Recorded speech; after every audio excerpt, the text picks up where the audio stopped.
বীরভূম জেলার আরেকটি জায়গা বাঁকড়ার অন্তর্ধানস্থল চানকুণ্ডু হাটুগাড়া আশ্রম।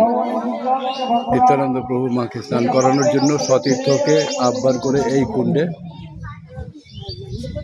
এনেছিলেন, তাই এই কুণ্ডে সপ্তসাগর ও সপ্ত নদী বর্তমান। তাই ভক্তরা মনে করেন ভক্তরা এই পবিত্র জল স্পর্শ করে মানব জনম ধন্য করেন। লেখা আছে, ওই দেখুন জলটা পুকুরের মাঝখানে দেখুন মন্দির রয়েছে, একটা মন্দির, শুধু যে চূড়াটা উপরের জায়গাটা ওটাই শুধু দেখা যাচ্ছে। আর এটাই আশ্রমটা, যে শ্রী নিত্যানন্দর ছবি।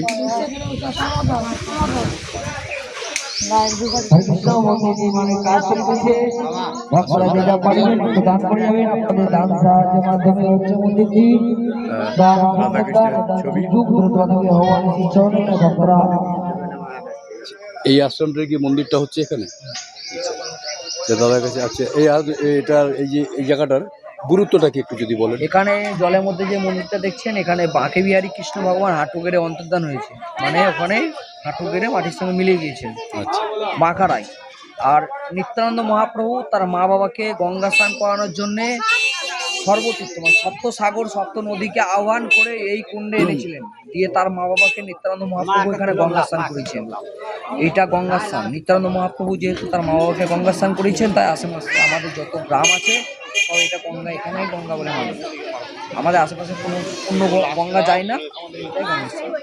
এই জলটা মাথা নিলে মানব জীবন ধন্য হয়। যে গাছে ফুল ফল হয় না সেই গাছে ছিটে দেবেন, ফুল ফল ধরবে। কোনো বাচ্চা ছেলে কারো অসুবিধা হলে ছিটে দেবেন, সব ভালো হয়ে যাবে, মনস্কামনা পূর্ণ হবে। মনে বিশ্বাস থাকলে সব হবে। মনে বিশ্বাস শুনে নিলেন দাদার কাছ থেকে, দাদা খুব সুন্দরভাবে বুঝিয়ে দিলেন এটা আপনাদের। আপনারা জায়গাটা আসবেন, জায়গাটা সত্যি খুব পবিত্র জায়গা। আর এই যে ভক্তরা যারা আসেন এখানে, তারা প্রত্যেকে যে যা দান করেন সেই দানের উপরেই নির্ভর করে এই মন্দিরটা তৈরি হচ্ছে। তা আপনাদের কাছে সবার কাছে অনুরোধ, এখানে যারা আসবেন সাধ্যমতো আপনারাও এখানে দান করবেন, দান যেন এই মন্দিরটা দাদারা যেই আশা নিয়ে রয়েছে ওইভাবে যেন মন্দিরটাকে প্রস্তুত করতে হয়। মন্দির তৈরি করার জন্য আপনারা একটু বলে দিন, যেন আপনার ভক্তরা এসে যেন এখানে। এই ছেলেটাই বলবে যা বলা।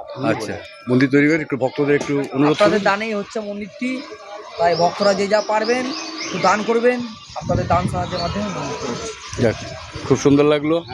সবাই ভালো থাকবেন ততক্ষণ, এবং পারলে বীরভূম জেলায় যদি আসেন তারাপীঠে ঘুরতে, তারাপীঠের খুব কাছেই 11 কিলোমিটারের মতো রাস্তা হবে। এই জায়গাটায় আসবেন। কত? একচক্রধাম। খুব ভালো জায়গা, আমার তো খুব ভালো লেগেছে। আর ওই জায়গাটা যে মন্দিরটা দেখছেন ওটা দেখালাম, আগেই দেখিয়েছি। এটা এখানে যে হাঁটু গেড়ে এখানে মাটির সাথে মিলিয়ে গেছিলেন, যে যিনি ওনারই ইয়েটা রয়েছে, মন্দিরটা হয়েছে জলের তলায়। আর এই জায়গাটাকেই এরা সপ্ত নদী সপ্ত সাগরের জলকে আহ্বান করে এখানেই নিতাইকে স্নান করিয়েছিলেন। যাই হোক, সুপ্ত শুনলেন, দাদা বললেন। যাক, এরপরে আপনারা আসবেন, নিজের চোখে দেখবেন, খুব ভালো লাগবে। ততক্ষণ সাথে থাকবেন, পাশে থাকবেন। সবাইকে ধন্যবাদ। জয় নিতাই। জয়ই থাকবেন। যান আপনার লোক লেন একটা না।